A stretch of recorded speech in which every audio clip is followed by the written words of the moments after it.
Welcome to my channel. I'm Kaija and I'm back today with another video. Just starts perfect. What is channeling? I will do a series of videos to explore what is channeling, because I do that, but I don't know really how to explain that. And today I have my beautiful friend and very, very wise soul sister Antoinette Thompson here. And maybe you would like to introduce yourself, Antoinette. First of all, thank you, Kaija. It's an absolute pleasure to be here. It's really great to be here and delve into this topic of channeling, because it is definitely one that is difficult to define. Yes. So my name's Antoinette Thompson. I'm an intuitive healer and also an author. The core of my work is to help and support people to connect with their soul, and also to identify any blocks or triggers or trauma or pain that is actually blocking you from being your highest possible version of yourself. And I do that through channeling, which we can talk about. Yeah, and I just you will find a link to find Antoinette in the description box, and there will find all the services. She's an amazing healer, helping to heal yourself. And we both have a monthly show together. We do live readings and live channelings. So I know about your wisdom and your knowing of channeling, or doing it. I don't know if it's a knowing. Yeah. As we do that together. And maybe you can tell me, how did you find out that you channel? Was it a moment, or was it intuition? How would you describe that?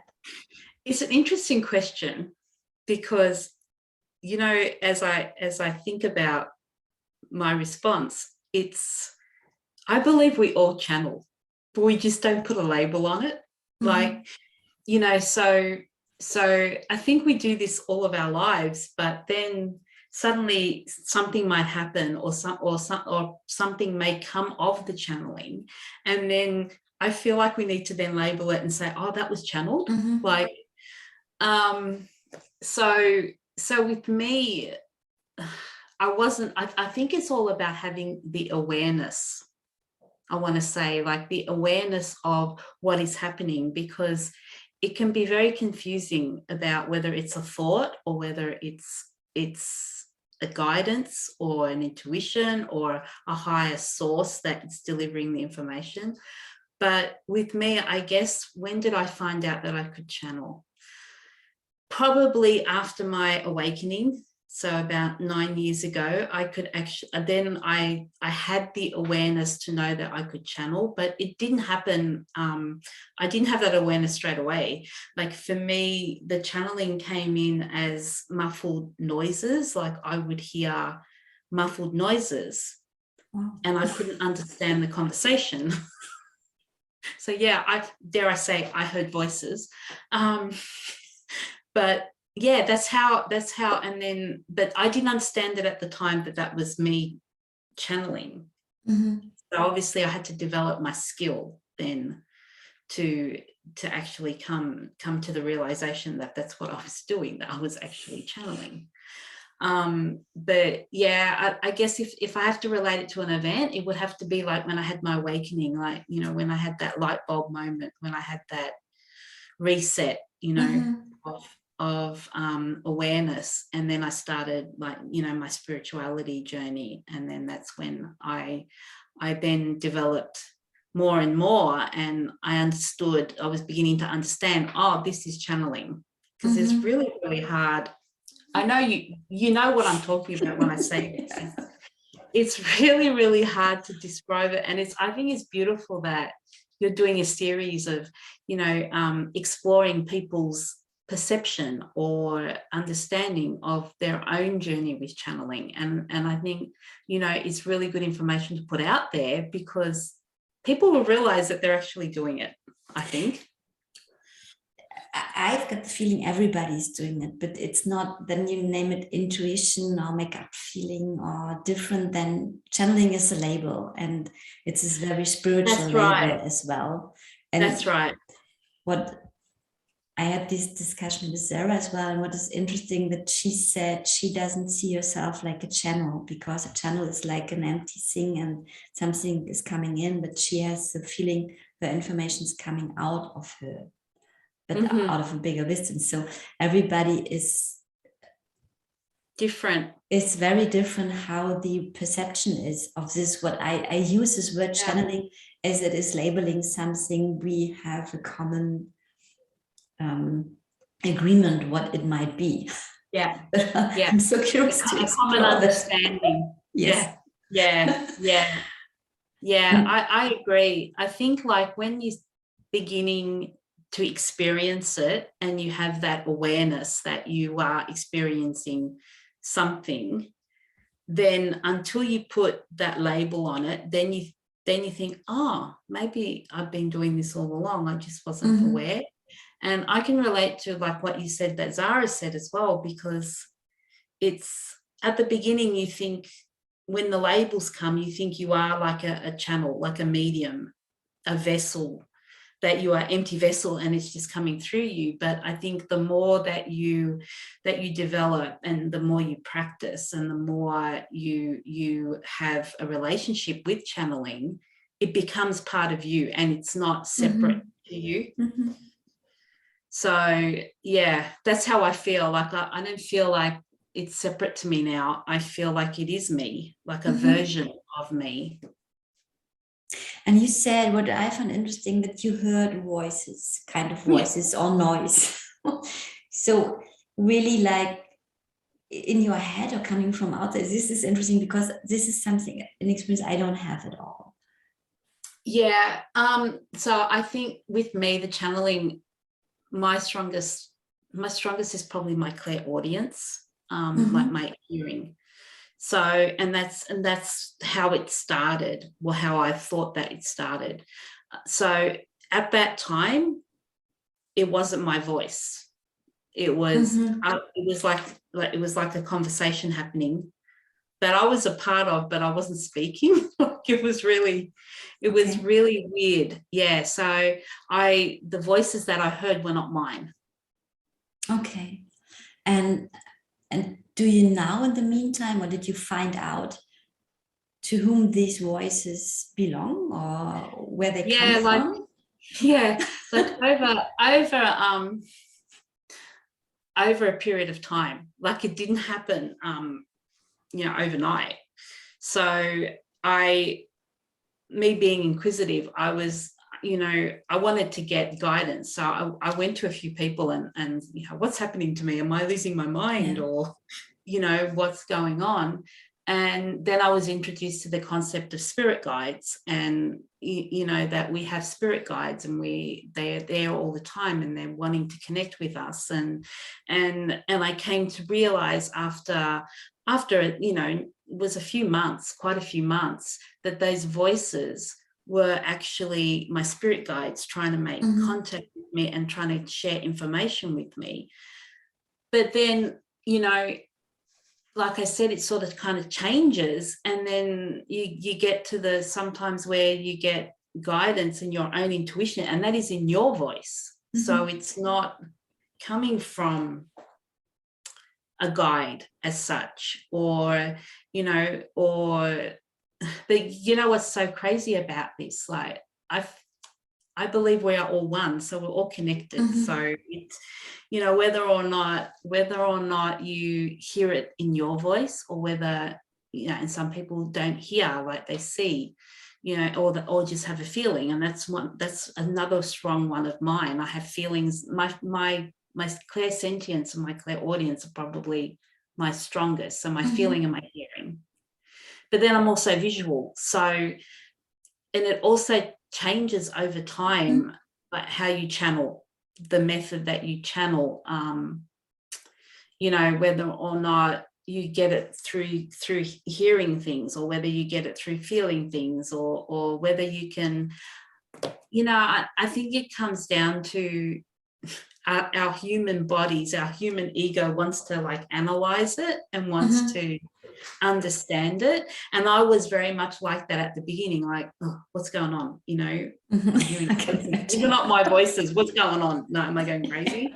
You know, and I'm sure there's going to be people that are going to be watching that thinking, oh, maybe I'm not going crazy. Maybe it's happening, you know, and we have a lot, particularly I find in the spiritual community, we have a lot of words that we use, like we use downloads, we use the word download or channel, or like, to me, getting information. It's all the same. Like, you know, there isn't any and, you know, it takes a while to wrap your head around it because your head just wants to naturally understand it. But it's evolving like we're evolving. Yeah.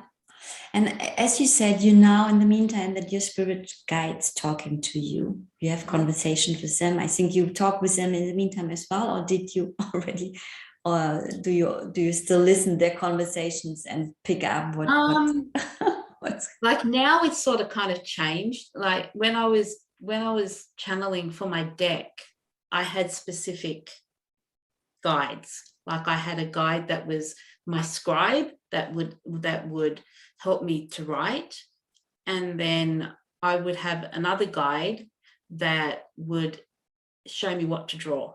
So specifically for that project, I had guides like that I would connect with, and then they would assist me and give me the information. And then so in that way, I guess I was a channel, like I was a vessel for that information to come through, because I was under sort of direction, so to speak. Yeah. But yeah, it's a really, you know, it's a really interesting but difficult topic to put into words and articulate what, you know, but what it is exactly, because I don't think there is a set definition, because everybody experiences it differently. But yeah, it is kind of an agreement. We call that channeling, but not bad. For me, it's this really, I think it's exploring myself in a way as well when talking with others about how this is taking place, happening for you specifically. Yeah. And I know just I have the feeling I have guides as well, but I don't have this particular contact with them. And do you know your guides? Do you know who they are? Do they have like specifically at the beginning I did. For me, my journey was connecting to those guides because they knew I was very analytical, so they had to give me something for me to be able to process. So so this is like my personal journey, but I then was able to connect with my guides, and they would show me, they would tell me their name, and they would show me who they were, and if they were humans in this life, in other lifetimes. You know, that was my journey at the beginning, because I think they know me very well, and I needed to have something concrete. Like I needed to have, for want of a better word, proof that I was downloading something that was coming from a higher source, like that it wasn't my thought. So, but the first 2-3 years, yeah, it was full on with the guides. But it's really evolved in that, and you know, during the writing of my deck, it was also the guides were there all the time with me. But over the years now, I found less, like, you know, and some people, you know, people that wonder about their guides can change. Like, you don't have to have the same guide with you from birth till death and beyond. What I experienced was certain guides would come in certain times of my life. I needed their support, I needed their wisdom, I needed their knowledge, and then one would step back or two would step back and another one would come forward, according to what I needed to be guided with at the time. So now that, you know, for example, with my deck, now that I've finished my deck, I don't really connect that much. I don't feel them around me as much as what I used to, because I was doing what, you know, I was under instruction. You finished what you were meant to do. Yeah. So to answer that question, you know, it can change all the time. Like sometimes you can feel your guides really next to you, really around you a lot. And then other times you don't. And that's perfectly, dare I say, normal. Okay. And you mentioned that you channeled the card deck with and painted the card as channeled. We channeled together. How do you use channeling apart from these mentioned? Okay. So I use channeling. I use channeling in my sessions, like in my individual sessions.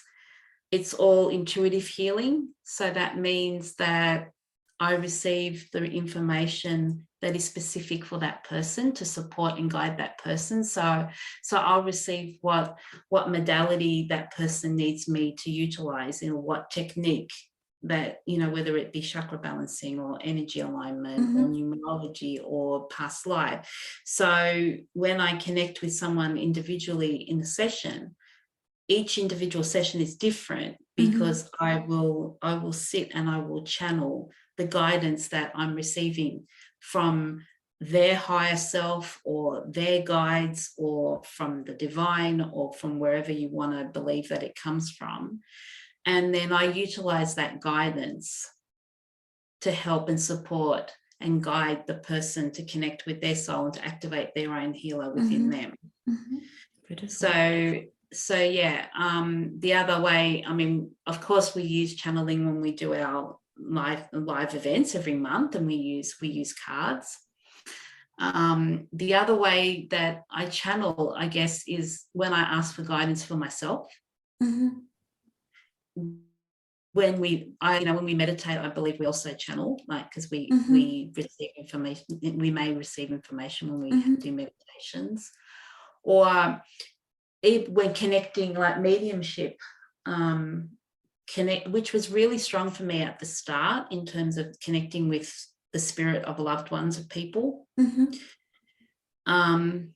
That came through really strong at the beginning for me. So that's another way that I can use the channeling, and I'm able to be a conduit, I guess.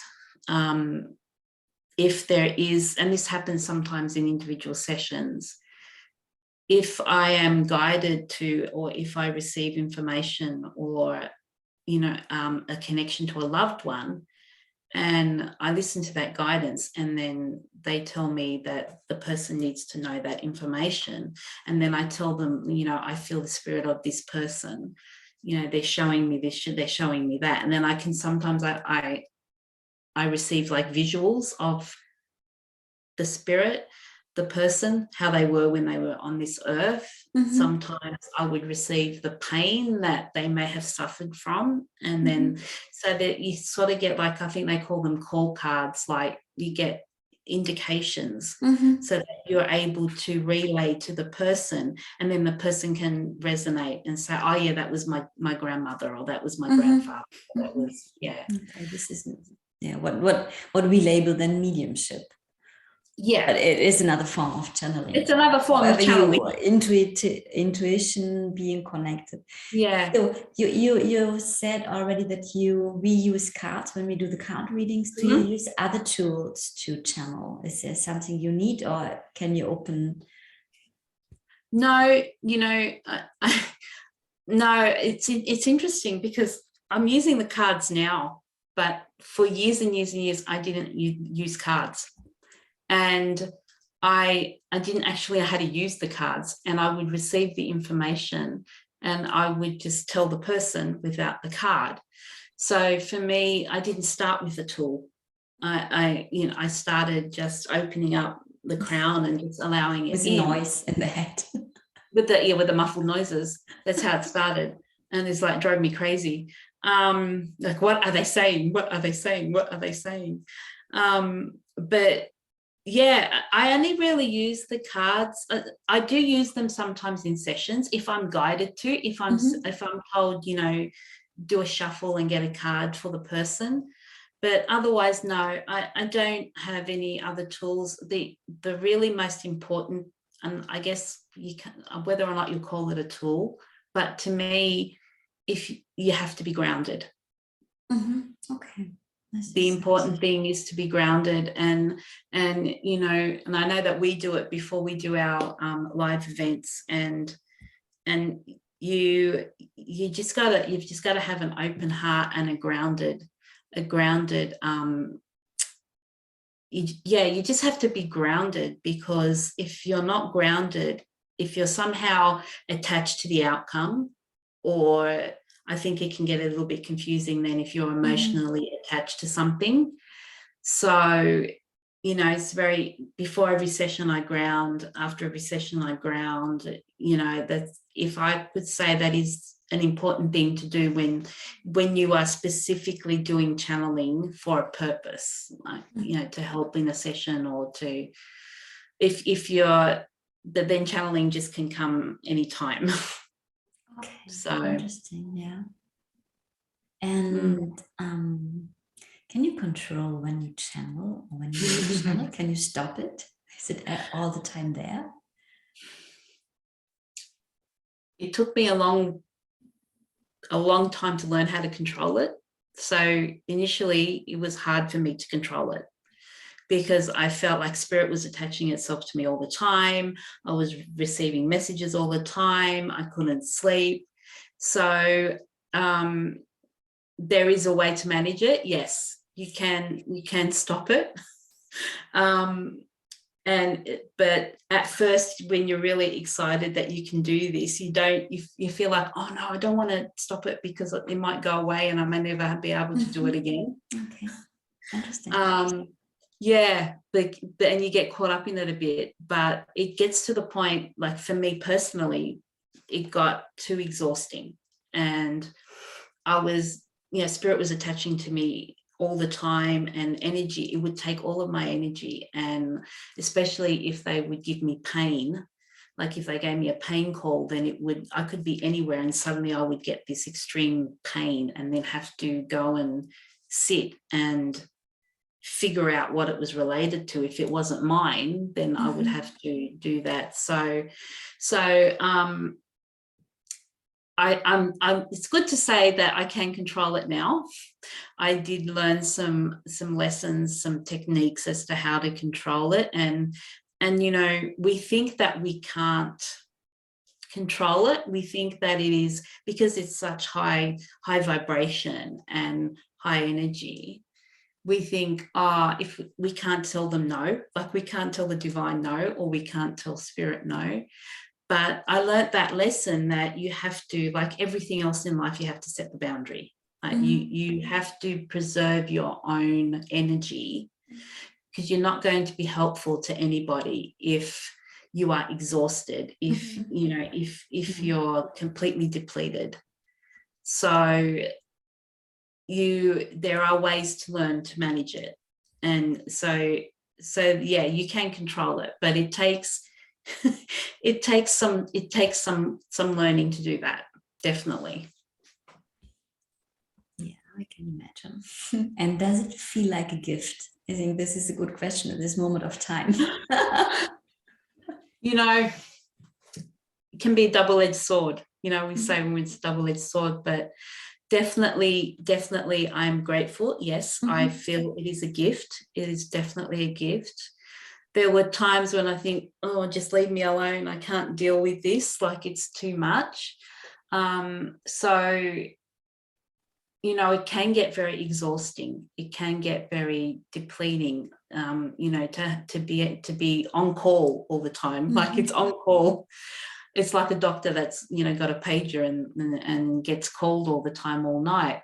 But I did sort of think, oh, why am I the one that has to do this, you know? There There were times, you know, to be completely honest, there were times when I thought, oh, this is too much for me. Like, I can't handle this. This is too much. But certainly from my heart space, from my soul space, it is a gift. It is a beautiful gift, and you just need to learn how to manage it so it doesn't overwhelm you, or it doesn't overtake you, and you know, and it doesn't become a burden, like it, which is it, you know, it can easily happen. It can easily feel that way sometimes. When you say manage it, is it what I get in this moment is just to be aware what's happening? Is it that, or what does it mean for you to manage it? I think for me, like for me personally, when I was really open all the time and just receiving, like the receiver was on all the time, it was too overwhelming for me. So for me, to manage it was to learn to set the boundaries.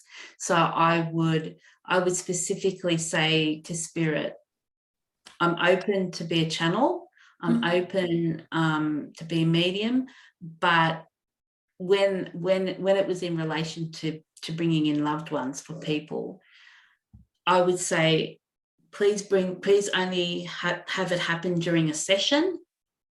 Just have it happen. Like I set a boundary, and for me that was how I managed it, that I wasn't open all the time, or I would make sure that I would close, like I would go through a process where I would close down if I felt that I was tired, or I was somewhere where I couldn't do it. I would go through a process to close myself down and say, okay, Spirit, if you need to contact me, please contact me at this time, on these dates, or for this purpose. And we can do that. I was really surprised when my teacher said to me, but you don't have to put up with that, Antoinette. And I said, yeah, but how do you say to Spirit no? How do you say to the divine no? How do you, you feel like you have this gift and then you can't make boundaries. But like, as we all learn on our journey, the hard way in my case, that we have to set boundaries. And for me, that was how I then managed. And I would say, please send me the connections or the Spirit when it's for the highest good of myself, or when it's for the highest good also of someone. So if that person needs to have that message, then please send it to me during a session, and don't send it to me when I'm having a shower, or some awkward time in some 2 a.m. in the morning or whatever, where I have to get up out of bed, and because that's what it used to happen. They used to wake me up and I used to have to get out of bed and write things down. So it really massive information is coming in. Yeah, and it still happens sometimes, sometimes, especially when I was doing my card deck, like I would get something and I would have to go write it down straight away. But it's a lot more, it's a lot calmer, it's a lot more structured, I guess. So send me this information when it is for my highest good, or for the good of someone else, for the highest good of someone else, to help someone, to support someone, to guide someone. And that sort of stopped a lot of the interference and the constant, connection, because when you're a channel, it's like you have this light on top of your head and Spirit can see it, and they're just drawn to it. And there's no control until you make the boundaries. There's no control as to what you let in, but also very important to close yourself down, like to have a technique where, I close myself up, I open myself up, before each session. So that's how I manage it. Interesting. And then I saw your gestures you make often this. So because this question is, have you an idea where the informations are coming from? Is it the universe, the heaven, a central wisdom, your soul, your heart? How feel that for you? For me, that's a hard question. I know. Thank you for that, Claire. You're welcome. curious. Yeah. I think, like I said before, like with me, I've got to a point where I don't need to know where it comes from anymore. Like to me, it's a higher knowing. It's so whether or not it's God, the divine, the universe, my higher self, guides. To me, it's just information. Information that is coming to me for a reason, like for a reason. So, but it's, it's where it's coming from. It's a really hard question to actually answer.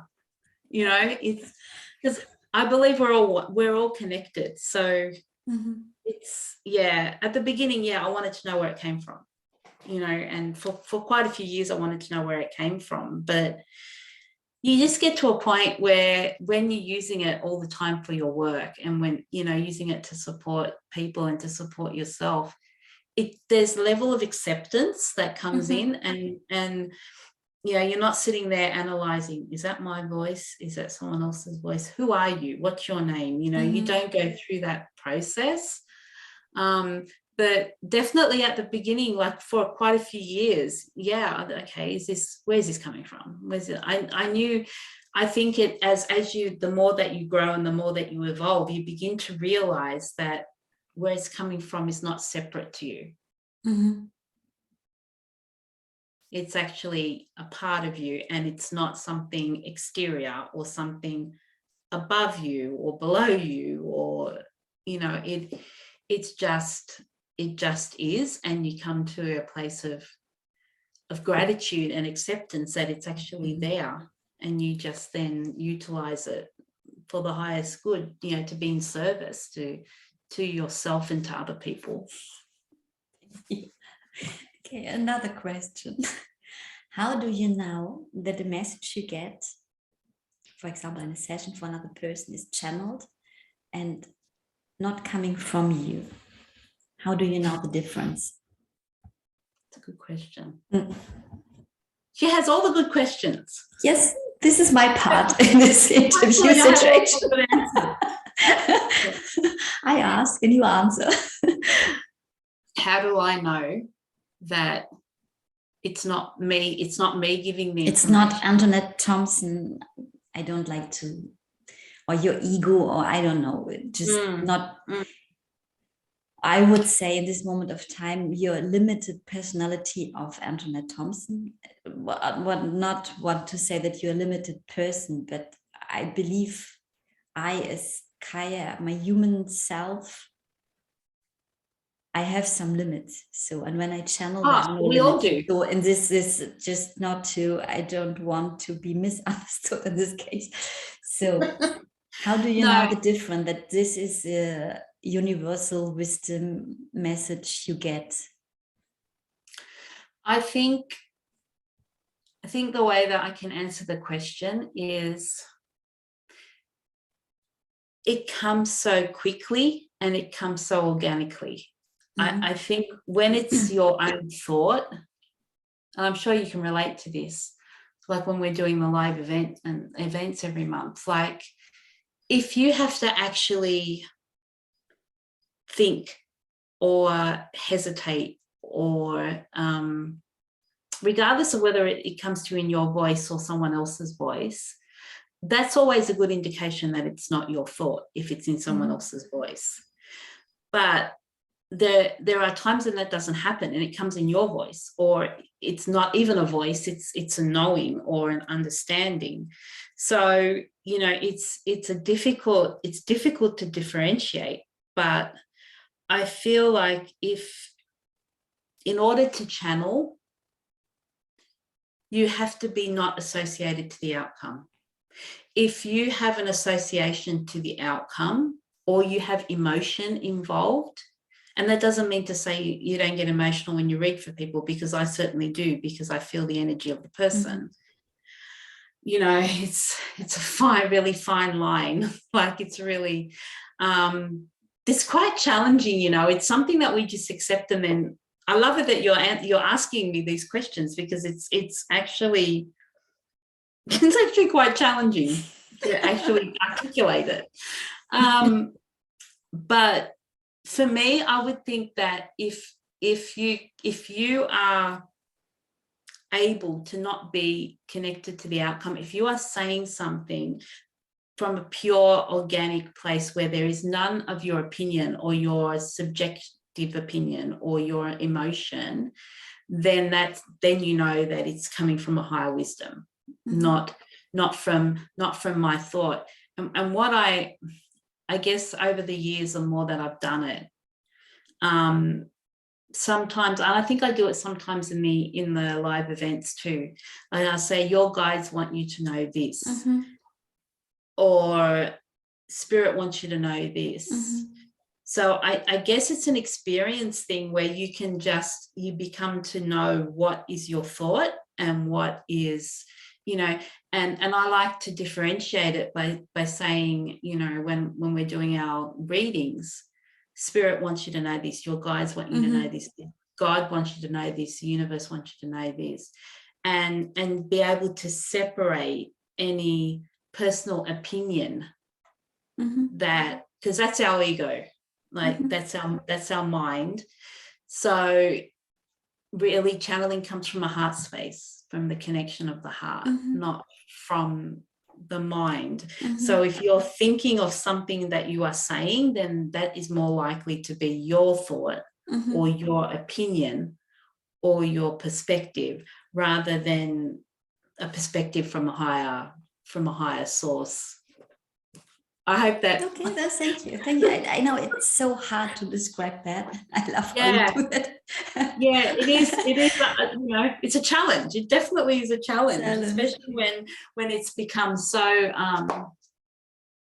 natural for you that it is part of you.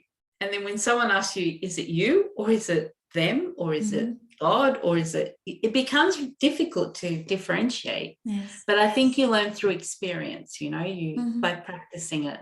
Yeah. Beautiful. Yeah. So I've got 2 questions last. Sure. The next one is, do you think that different people channel different messages? Definitely. Definitely? Definitely. I have had some occasions where I've been doing a session, or I've been talking to someone and we both channel the same thing at the same time. That is possible. Or in a healing session and you both go to the same place, that is possible. So in that instance, you can both channel the same thing. But I also believe that people can channel different things, because we are multidimensional, and some people are more, for instance, connected to galactic beings. Some people are more connected to their higher self. Some people are more connected to spirit of loved ones. So in that sense, yeah, I think we can channel different information.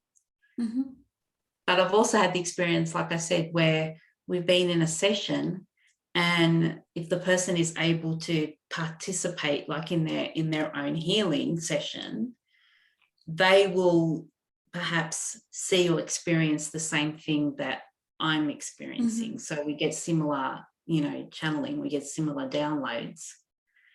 But everybody has got different abilities. So yeah, definitely I believe that people can channel different things. Like, some people don't channel to write. Some people channel to play music, for instance, or, it's very, I think it's very, very different for everyone. Not everybody, the technique which they channel is different, and what they channel is different. Like, you might be receiving information that will help that person heal, whereas someone else might be channeling information for the collective. Or, in a circumstance where someone might be channeling something as a clairvoyant, like having a premonition of sorts. Whereas for me personally, I don't experience that. So yeah, I do believe that people can channel different information, but then also can channel the same information. So maybe there are different purposes also why people channel, absolutely, why they are here, what informations to give. And exactly. I can say with our experiences to channel, to give these live readings, that I see that we often feel the same energy in a person and then lightening up different facets. Yes. What is beautiful, because this is it makes it richer than when we both would channel the same thing, then we don't. Exactly right. But how many times also do we channel the same thing? Like, you know, we even pull out the same similar type of cards, like, you know, and then and then we complement each other's reading because we're channeling something different, but we're also channeling something the same. I know it's a paradox, but yeah, but what I see, it's interesting when we talk about that this is again the wisdom of the universe. So when there's one special message that has to be huge, I think then we get really nearly the same information both, and there's not so much different. But when there are different aspects to know for the person, and it is not, this is maybe so where I would take myself out as Kaija. For sure, I give my energy in, and you give your energy in, and we have a good synergy of that. But that in this moment, we are like an instrument of wisdom to give this person what she or he needs to know in that moment of time. Yeah, I agree. But the importance of the message definitely has an impact. Yeah. Okay, thank you very much. These were the challenging questions. And now I just, as a last question, if you like to tune in a little example of your channeling. I've got a question. You know, the year 2022 started really huge, massive, and wild. Yeah, just a little bit. Yes. Do you have a feeling? Now we have the beginning of May, maybe when the video gets out, it's the end of May. So how this year will unfold in the second half? Do you get images, ideas, something like that? Yeah, I think what I feel and what I have been channeling, I can use the same word, is that it feels like for me, May we're stepping into like an implementation stage. Like I feel like even though it's the 5th month, and 5 is all around change, but I feel like the first January, February, March, April were really, really heavy for us on an individual level, but also on a collective level. A lot of work to be done. I'm now hearing that there was a lot of work to be done. And as an example, I heard that in a different voice. I didn't hear that in my voice. So we had choices to make. We had cycles to close before the new beginning could start. And it was very much very heavy, I speak for myself, but I was very triggered in many different ways. And a lot of things came to the surface that had been suppressed for a very long time. And I think that has happened on a very collective level as well. So now, like, I feel like there's been a cleaning out, like everything that is hindering us from moving forward and finding balance within ourselves. We were dealing with January, February, March, April. Doesn't mean we'll stop dealing with that, but I think the pressure will become a bit less. And it's okay. You've cleaned out all the cobwebs. Or every trigger that possibly was going to come up has come up. Have you healed it? Have you dealt with it? And now, if you haven't, well, then you just do some more work. But I really feel like phase 2 of 2022 has now started. Since there's a shift in May, I felt it before. I felt it before we did our live event, and I'm feeling it even more now that there's movement. Like there's production, there's movement, there's implementation of the new way, like we've closed the cycle and like death and rebirth, and now we're going to start implementing the rebirth.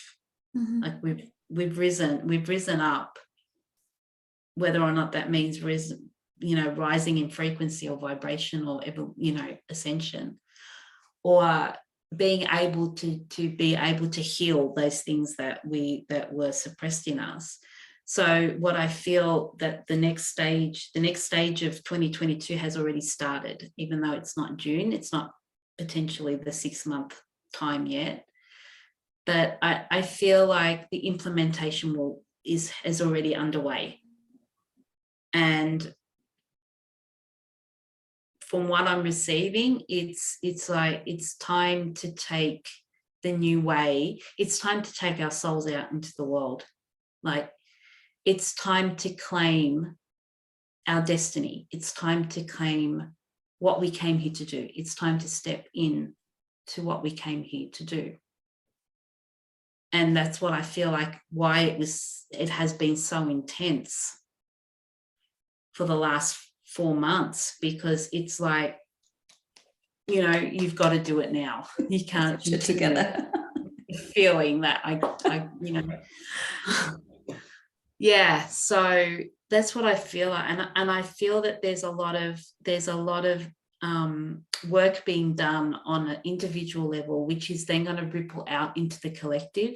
So a lot of the imbalances that we have on an individual level are being dealt with. We're healing them, we're working with them, we're recognizing them, we're acknowledging them, and then releasing what no longer serves us, and then pulling out the wisdom from that experience. And then it's like I'm seeing a vision of, and I've seen this for a while, of the world, and then like a globe, and then all these lights turning on all over the world. I've been seeing that for quite a few months now, and it's beautiful because as I tune into it now, I'm seeing more and more lights turning on. So, and it brings me like a lot of happiness and peace, because I feel like where the world is going to unite again. Like, it's people are turning their light on. People are finding the light within them, which was our topic for May, the light within. But finding the light within them, and there's going to be an interconnectedness and unity that is going to come from everything that the world has experienced in the last couple of years specifically. So yeah, bringing into balance, I keep seeing these scales and bringing ourselves into balance, and then having that ripple effect going out into the collective and into the world, so that the world can change from an individual perspective. Thank you very much. It's a beautiful message, a beautiful example of beautiful channeling. I got goosebumps all over. So that's good. Yeah. Thank you very much, Antoinette. So thank you, Kaija. For everybody out there, if you want to contact with Antoinette, you will find all the information in the description box. And have a good day. We meet when we meet. And Antoinette, you have the last word. Oh, I just want to say thank you. And I'm so honored that you asked me to do this. And we all have that light within us. We all have the ability to channel, and it's a beautiful gift. But again, we need to learn how to deal with it so that we don't deplete. I think that's the message that I want to send out to people, that don't be a martyr. Don't be a martyr with it, because you cannot help any other people when you are depleted yourself. So it's a beautiful gift to have. And I'm very grateful. Me too, that you have that gift. Okay. And I'm grateful that you have that gift, because you have channeled a lot for me over the years, and Kai's been able to fill in the blanks when, because like I said, if you're attached to the outcome, you don't always get them. You don't always get the true organic channeling. Mm-hmm.